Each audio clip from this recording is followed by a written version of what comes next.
Reports of another deadly riot. This is about opening up your eyes to the realities that actually exist within our own country, and in knowing maybe we can figure out how to do something to fix it, right?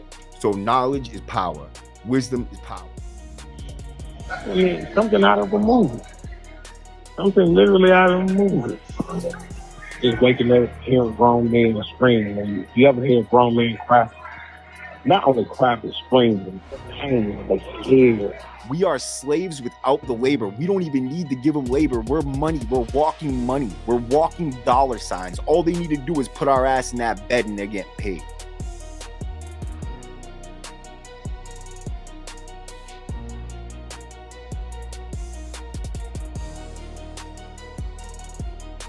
Welcome back to the W Number. I got a fire video for you guys today. We're gonna dive deep inside Parchman State Prison in the state of Mississippi. Now, there's prisons all across this country. They have varying different realities, right? You could be in one place in this country and have an entirely different reality from being in another place, right? And that goes for being on the streets, being in prison, being in a hospital, being at your grandma's house, being in someone's basement, renting a room, whatever it is, right? Your realities can be so different from the next man's, right?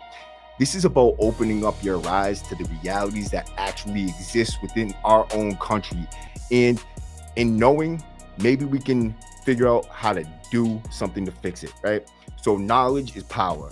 Wisdom is power. We got to know this shit, right? Now, I've been looking all over the country for the worst prisons and the worst realities that a human being could possibly exist in. In Parchman prison, it's definitely one of those worst ones. Sorry. Salute to Vice for doing this video as well. I've been through a lot of experiences in prison, and damn, no lie, is one of the scariest experiences in my life. I mean, something out of a movie. Something literally out of a movie. Just waking up, hearing grown men screaming. And you ever hear a grown man cry? Not only cry, but screaming, pain, they scared. Reports of another deadly riot at the Mississippi State Penitentiary in Parchman tonight. 5 inmates dead, several more injuries in incidents that have happened behind bars this week. Right off the rip, I can tell you, man, that this prison has a whole nother reality going on than the one in Massachusetts. In Massachusetts, the one thing I can say about these prisons is that there is COs crawling all over the place, and that when there is an emergency, yeah, they let it go on for a little while just to make sure that both or one party gets hurt enough that they can get the entertainment value that they're desiring, right? But when it comes to something like that, where you can't even see a CO and dudes are standing there filming with their cell phone and just like dudes chasing them all over the block, just stabbing the shit out of them. You know that dude's dying that night, right? It's just a wild reality, man. Let's dig into this a little more. In late 2019, a series of deadly riots erupted in one of the most notorious prisons in the country, Mississippi State Penitentiary at Parchman, a massive prison complex made up of 20 inmate units on 18,000 acres. The beatings, stabbings, and brawls spread across multiple buildings in a part of the prison inmates can only describe as hell on earth, Parchman's Unit 29. I was actually laying in my bed, and I was listening to music, and I was hearing someone holler, holler, holler, holler. And I asked my neighbor, I was like, dang, bro, you hear that? And I was like, bro, like, something ain't right. Trevante Riley, who was in for drug possession and parole violations, got caught right in the middle of Unit 29's gang war. I get my phone, I call over to the next building, I'm like, what's going on? They were like, oh, it's going up. Boom, you got a cell phone. Things are so much different behind the wall. In Massachusetts, we are still riding kites from block to block. We send them through the toilets. We send them on lines down the tier. We send them sometimes, I can't tell you exactly how, but we get them out and back in. But, you have to go through third parties. You have to go through the length of writing the kite, coding the kite. Sometimes you can't write exactly what you mean within that kite. You have to code that shit, right? So that if it ever gets intercepted, that information can't be deciphered and something can't happen based on the information in the kite. And if you're coming out of the box, or if somewhere and someone gave you a kite to bring with you to bring to a certain person, and you get strip searched and they are potentially gonna find that kite, your duty is to eat that shit. So you have to eat that whole kite, whether no matter what's in it. It could be any type of crazy drug, whatever it is, you're taking that because you can't get caught with it. That's snitching. Is giving up a kite is snitching. Someone threw their mat outside the bars and they set it on fire. When he set it on fire, a lot of the trash had caught on fire. And when it caught on fire, it was smoking us out. And we was trying to get someone to come in and help with. So I grabbed my phone and I was like, man, I'm finna go live. With his smuggled cell phone, Javante started live streaming the unit on Facebook. Went all down here in Florida, man. I can't even breathe, man. Day my daughter's birthday, no way I got that like this. Unit 29 it's like a death place. Like, you survive or you don't. Over the course of several days, videos and images leaked out of Parchman, showing the horrific, everyday reality of Unit 29. This is our living condition. Can't use the bathroom. Can't drink no water. Toilet don't work. None of this shit. Garbage all backed up. Look at that. Mold. Can't even drink clean water. How are you supposed to drink water? No sheet to lay on, no mat, no toothbrush, no soap, no food. This is what we live in Parchman, Mississippi State Penitentiary, Unit 29. MSP 29 right here. Look at this shit. Yo, I've been in some very fucked up units, right? Where we are locked down, everybody's throwing their trash out on the tier, everybody's flooding out, right? The whole bottom tier, the whole top tier, it looks like a waterfall's coming off the top tier, right? Like, I'm talking about the whole place is flooded. There's like an inch or two of water on the bottom tier on the floor. That's, and there's still drains draining the shit, but it can't go fast enough with trash floating on the water, people banging their doors night and day. The fire thing, though, after the whole thing with the cops got jumped on in N1, there was a dude up in the box, right? So this dude was in the box. Something happened. I don't know exactly what, but he had words with one of the female COs. So something was gonna happen. So what he did was he went all out. He took the wires from inside the electrical socket and attached it to his door. Right. So if you touch the door, it was like it would electrocute you. I don't know how he did this, but it is a genius thing. Right. So he electrified his door. What he did was he started a fire in his cell.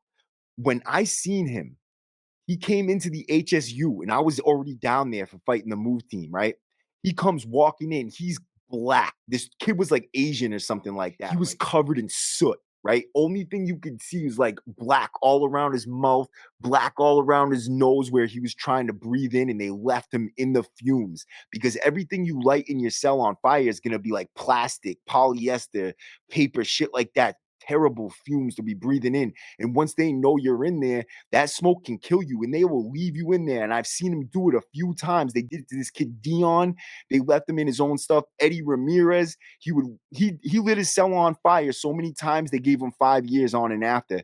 But he would take straws and try to put it underneath the door to breathe. He'd be screaming, I'm dying. And they would just stand there and watch.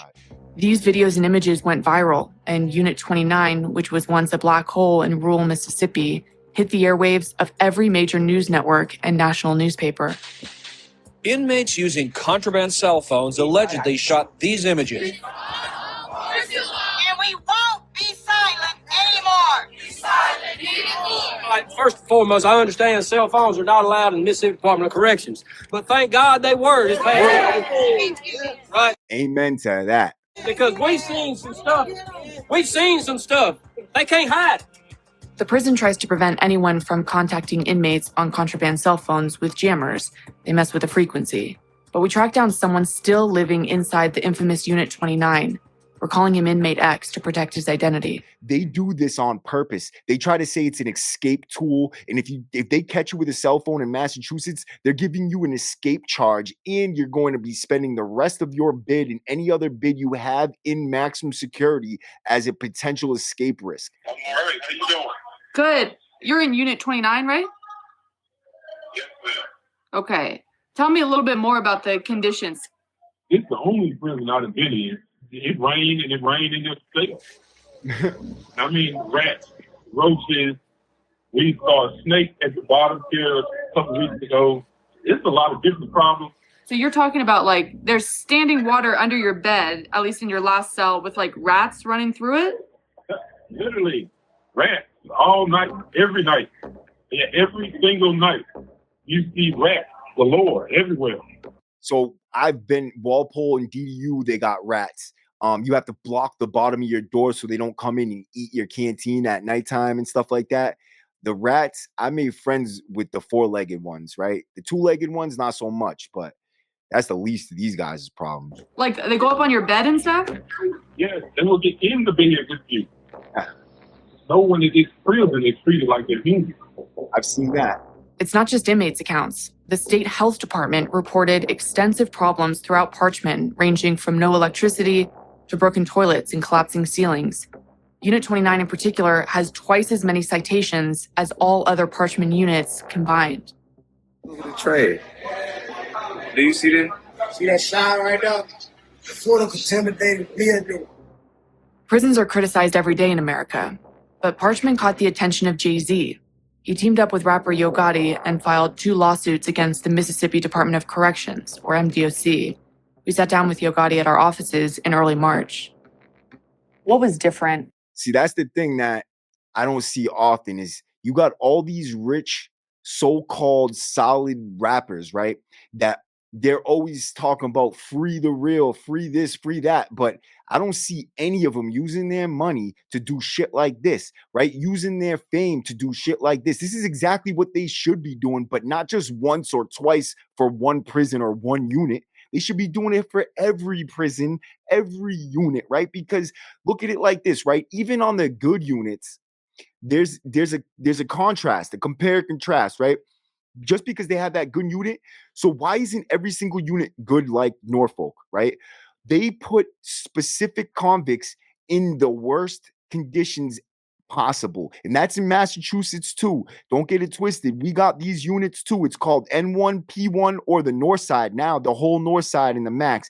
They treat us and give us the most bare minimum shit that you could possibly imagine. Guys are walking around with diabetes and like missing toes and bobos and shit, right? You got guys with no property, nothing in their cells.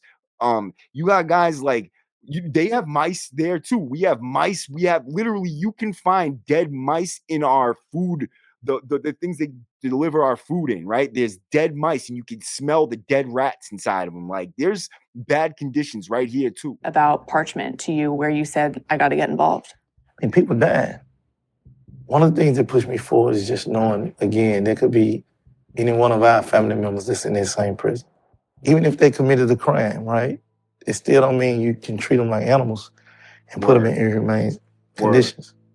What do you think the solution here is?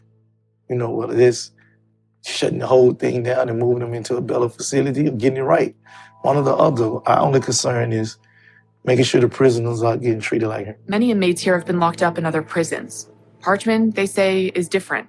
It's the one place their grandparents warned them about. It's not a place that will correct you, but it could end you. State Representative Robert Johnson argues that's partly because of the prison's shameful past, deeply rooted in the racist foundation of this state. See, this is the thing that really gets me, right? They try to make prison and our conditions about race, but they treat all of us. Sometimes the white people in Massachusetts get treated way worse than the blacks and Spanish, and I'm not even lying, right? I'm not saying that there isn't racism or that they do not target specific individuals, because if you look at like the Taking a Cell 15, they waited for King V or my friend V, the person who I made that reel about just recently that, you know, was part of the $65 million lawsuit that just or $6.5 million lawsuit that just happened right here in Massachusetts. It's not about race, I don't think, man. This is about money. This is about power. This is about abuse of control and abuse of power and no checks on that power. Before the Civil War, when plantations were thriving, they weren't incarcerating any African Americans because all of them were slaves. But the minute the Civil War was over and African Americans were free, Parchman was built where plantations existed in the Delta. Once you were arrested, you automatically sent to Parchman and put to work. I just think it became a mechanism to continue slavery. Opportunities dwindled in rural Mississippi over the last 2 decades as people fled to urban centers. The poverty rate in most Delta counties is over 30%, double the national average. With the highest unemployment rate in the state, jobs at prisons often come with low expectations and even lower pay. We are slaves without the labor. We don't even need to give them labor. We're money. We're walking money. We're walking dollar signs. All they need to do is put our ass in that bed and they're getting paid. They need people. They gonna hire. They desperate. If a dog could talk, they'll put a dog in a post. They don't care if you're doing your job or not. Charles Hill was a guard at Parchman for more than 2 years, where he says he was often the sole supervisor for more than 500 inmates. I went from doing a double like once a week to a double every day. MDOC has the... That's another thing they do right here in Massachusetts is they allow these COs to do doubles and then go home for one shift and then do another double, go home for one shift, do another double. And they rack up the money, dude. They're banking, dude. Some cases they're making more than 200 grand a year just to babysit convicts. And the thing is that they get paid all that money because it's a money saving machine as well. Like, they deny us the medical care, so therefore they have more money, right? They deny us the recreation equipment. They deny us the yard movements. They deny us all these things so that they can work as little people as possible to pay them as much money as possible. Lowest average salary for guards in the country at $31,000. In order to make a livable wage, many guards smuggle in and sell contraband, which fuels a robust black market. I actually had inmates tell me, yo, they be taking our phones and sending them back to us. Yeah, stealing money from them. They might find money and they don't turn it in. They keep it for themselves. That money sounds so good to these staff members. Be like, wow, we're already not making no money, so I can do this as a side hustle. You can get food, weed, pills, phones, all kind of like electronics. Like whatever kind of electronic it is, you can get it. Like we really can get whatever we want. The power structure here is clear. Yo, you seen that dude at a pit bull, bro?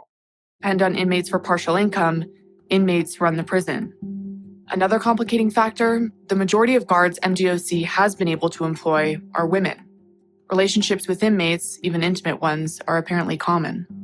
The relationship with the guards and inmates, like, it was great because, like, you might have a guard, she might like an inmate, or you know what I'm saying? So, of course, if she like you, she gonna let you out, and if she let you out, she gonna let whoever you tell her to let you out, you know what I'm saying? They'll let you do whatever you need to do. See, up here, the culture within Massachusetts state prison systems, right? They tell the other COs, the male COs, and now I've been told this legitimately 100% fact. I was told just this in quote. We are told to get them before you guys do. So any female nurses, any female COs, if your wife is working in a prison system, she's most likely getting, trashed by one of these COs. Fact. Because they are told to hook up with these girls before we do, right? And this is another thing that they do is if you are seen as a female talking to one of the convicts or showing any type of favor, they will destroy that woman's life. They will make that convict's life a living hell as well. They absolutely despise any woman showing us any type of compassion. It goes the other way around. Now, the women that work there treat us even worse. They treat us like shit because they're so afraid of the judgment of these other male correctional officers that they go out of their way to make sure that they are not viewed as being soft on us or, a little hot on us. You know what I mean? It's crazy. With mounting allegations, the central question is, who is at fault? Elected officials, like then outgoing Governor Phil Bryant, were quick to deflect responsibility and blame the inmates. Someone asked earlier who's responsible for what's happening at Parchman. The inmates. The inmates are the ones that take each other's lives. The inmates are the one that fashion weapons out of metal. The inmates are the one that do the damage to the very rooms that they are living in. Part of the issue here. If you have something to lose, you will be so much less likely to want to lose it. You will do the things you need to do to keep it. Give people incentives and they will do better. That's a fact. Is that state prisons, certainly those in Mississippi, have less than half the financial resources per inmate as federal prisons. But lawmakers have known for years how bad things are at Parchman. As far back as 1971, the landmark Gates v. Collier case found that Parchman was violating inmates' Eighth Amendment rights by relying on corporal punishment. As a result, the federal government took control of the prison. You couldn't beat or do any physical punishing of prisoners anymore, and you couldn't segregate inmates anymore. People who were locked up in this institution had to be in an integrated population, which meant that you couldn't treat African-American prisoners different than you treat people in the majority population. That makes it so much worse. When they do dumb stuff like that, like for instance, when they double bunked the Max, right? This is a facility made for single cells. It had only one bunk in each cell when I first got there. There was the rumors, then they actually did it. So when they actually did it, when we first got up there, they wanted us just to take cellies. So they would give you whatever cellie you actually wanted because it was riots. The COs were getting smashed. Like we were in war. I lived in literally war zones. This was legit war. The stress levels, the actual violence, everything that comes along with war was right there in this facility, right? I literally lived in a war zone for a long, long time. For 8 months on one tier, I fought the move team maybe more than 100 times.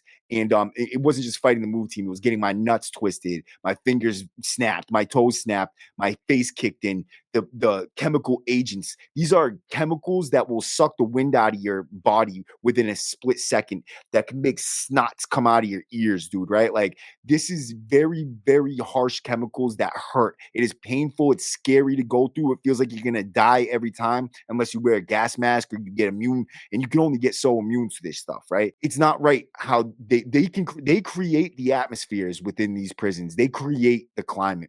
The state regained control of Parchman in 2011, and 3 years later passed legislation to fund reform efforts. But instead of improving the prison system, the state rerouted the money to fund tax breaks and also cut more than $76 million in existing funding. With efforts to reduce recidivism crushed, Mississippi was left with one of the highest incarceration rates in the country. We underfunded. See how that works? The legislature underfunded and didn't feel bad about it. It is not because we didn't have the money. In this state, if you're poor and you're not represented, people treat you like you don't matter. Leadership in this state, governors, legislators, we are responsible. We're responsible for not getting that job done.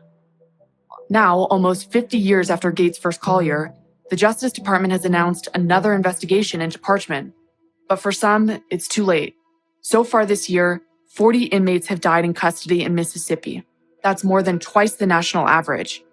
40 so far this year. This is this year, guys. This is brand new. So this is wild. 22 of those deaths were at Parchman alone. While, quote, natural causes is an often cited cause of death, inmates say basic medical care isn't seen as a right. So the most treatable diseases can quickly become deadly. We got a brother over here with diabetes next door. He ain't had his insulin shot. We ain't got no power. We ain't got no water.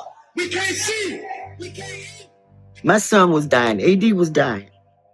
If I could have just been a fly on the wall to see what they were doing, and how was they handling AD,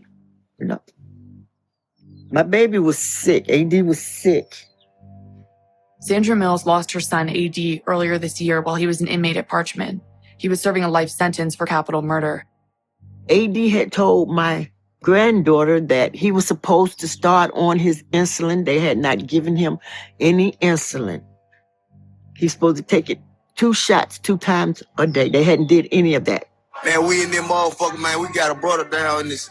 You know what I'm saying? He ain't having insulin shot. He's sick, bro. This stuff right here, the medical and all that, this is happening right here too. The people who have created this environment and have created this world are way more guilty than the man who just murdered somebody for whatever reason. That man who's serving life for capital murder was less guilty than the people who created this environment here. After ignored pleas for help, AD was eventually taken to a nearby hospital where he was later pronounced dead. January 8th at 1:30 a.m. in the morning, when the chaplain had called me and told me, he said, Mrs. Mills, your son, A.D. Mills, has deceased. And I said, deceased? What happened to him? They don't know. In an effort to find out what happened to her son, Miss Mills recorded a call with the coroner. He was admitted to the emergency room with altered mental status, which means he was fatigued, his blood sugar was low, and he was out of fluids. He needed some IV fluids. He was found to have diabetic ketoacidosis. He had acute renal failure. All he wanted was something to drink, and he was denied that. He needed fluids, and he needed his insulin, and he wasn't getting it at Parchman. Well, it shows that for a fact. So that's why his kidneys were failing. That's why he didn't have, he was so dehydrated. So who is responsible for that? They can't even drink water there. MDOC stayed silent after repeated requests for an interview, while inmate deaths continue to rise. They don't have a sense of care for inmates like they supposed to in the prison system here at Parchman. They don't care about the inmates like they say they do. They don't. I promise you, they do not. Prison should be like a rehabilitation place. Let's change them and make them into a better person, put them back into society, and let them be beneficial to the world. Well, I appreciate you guys for showing up, man. That is the wild world of Parchman. Another reality open and made available to you guys through the cell phones that come within that prison system, but also through the voices of the courageous, the voices of the people like me who spent time there and share their stories, share their pain, experience, their struggles, but hopefully one day soon their triumphs, because it can't always be this bad for us, right? There's got to be a hero. There's got to be someone who raises up above the rest and can actually make a difference. Let's raise me up. I will never stop shouting this shit from the mountaintops. I want all my brothers free. I don't give a fuck. We need to have a society that is built on understanding, teaching the next generation the right way, and love, right? If we continue the cycle that we are on, we end up back here again, even if we stop it now and restart, right? This needs to be a new cycle. This needs to have a new, we can't go around in circles. We need to take a nest, right? We need to get off this path because this is wild, man. We've created a country who is so stuck and so pig-headed that we will have people even in this video making comments like they deserve to be in prison. These wild animals should never be let free. They're dangerous to society. It's like, who's really dangerous to society? You, the ignorant asshole who could say that, or somebody who grew up in the hood, felt like they had to murder so that they can stay alive, or that was the accepted culture in their neighborhood and they can get, some type of respect for it. I don't know. I'm not here to judge. I'm not here to be God. All I am here to do is point out the facts and point out the reality in life for me, for my friends, and for the people who are still suffering today. Free Chad Connors, because he could be next. He could be the next guy we forget about. I appreciate everybody for showing up, man. Share these videos. Hit the like, hit the hype, hit the subscribe. Hyping these videos actually really helps. Keep hyping them, keep liking them, please. W number. Ow.